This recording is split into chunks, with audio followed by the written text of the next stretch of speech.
Bon, ben, quand on reçoit le matériel, on le reçoit par transport. On a un forklift ça revient tout là, en boîte, dans des sacs déjà concassés. Donc, on les étagère ici. Ça nous permet d'avoir un contrôle sur les sacs qui ont été broyés puis non broyés. Bon, ben, une fois qu'on a reçu le matériel il est déjà concassé, mais il n'y a pas la granulométrie précise qu'on veut avoir. Donc, il y a une séance de tamisage qui est faite, puis le matériel est mis dans des barils. Une fois dans le baril, le matériel, on le fait monter dans notre broyeur à boulet. Dans le broyeur à boulet, on a déjà une séquence de temps préétablie pour avoir la granulométrie précise qui va bien réagir dans notre réacteur. Une fois que le broyage a été terminé, on fait tomber le matériel dans notre trémie d'alimentation. Notre trémie est installé sur des load cells. Ça nous indique exactement la quantité de matériel qu'on a pour alimenter le réacteur. Dans le bas de la trémie, on a une vis sans fin avec un moteur qui contrôle exactement le bon débit de matériel qui va être alimenté dans le réacteur pour atteindre notre production. Bon, une fois que le matériel est rendu dans le réacteur, on injecte des gaz pour avoir une réaction.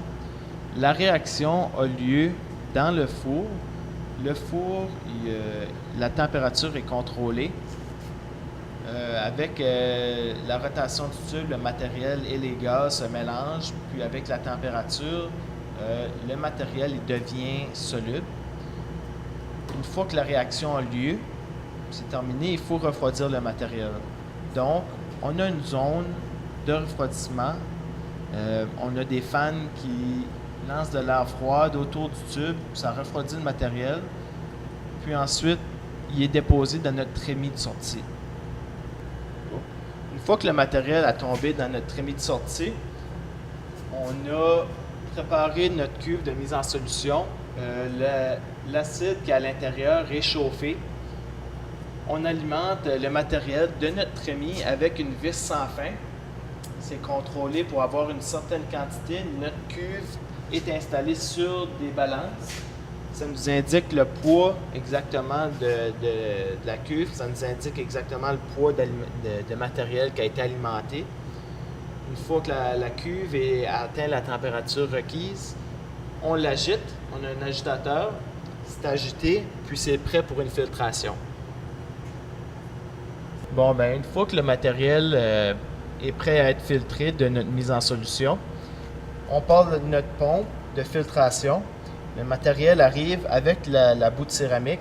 C'est tout passé dans le tuyau ici, puis ça rentre dans nos plaques filtrantes. Tout l'acide avec notre céramique est filtré dans les plaques. Toute la céramique reste prise entre chaque plaque, puis l'acide, elle continue dans le système puis elle est envoyée dans une cuve de refroidissement pour continuer le procédé.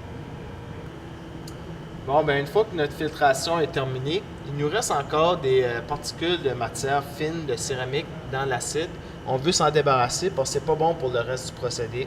Donc, on a installé un système de filtration fine. Ça va chercher jusqu'à 1 micron des particules. On a deux systèmes en continu, donc on est assuré d'avoir un acide qui est pur avec juste des métaux qui sont dissous dans l'acide. Bon, ben une fois que notre filtration fine est terminée, puis que l'acide est refroidi, l'acide est maintenant prêt pour passer dans nos colonnes de résine.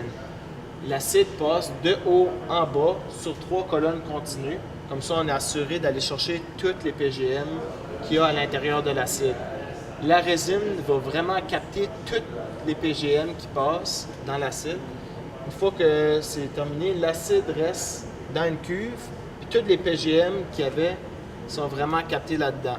Une fois que la colonne est saturée, on a une quantité prédéterminée d'acide qui va saturer la colonne. Une fois que la colonne est saturée, on la vide, puis elle est prête à faire brûler pour aller chercher, pour aller faire la récupération de métaux précieux. La collaboration de laboratoire CIR avec ProAr était d'optimiser la dernière étape du procédé avant l'envoi à l'affineur. Le système qui était existant permettait d'avoir plus de 50% de carbone résiduel après 5 jours dans le système. Le laboratoire CIR a permis, avec les recherches, d'optimiser le système pour avoir un carbone résiduel de 0,2% à l'intérieur de 24 heures. Ce que ça donne, c'est que les coûts sont réduits pour pouvoir au niveau de l'affinage et ça donne une plus grande performance au procédé complet.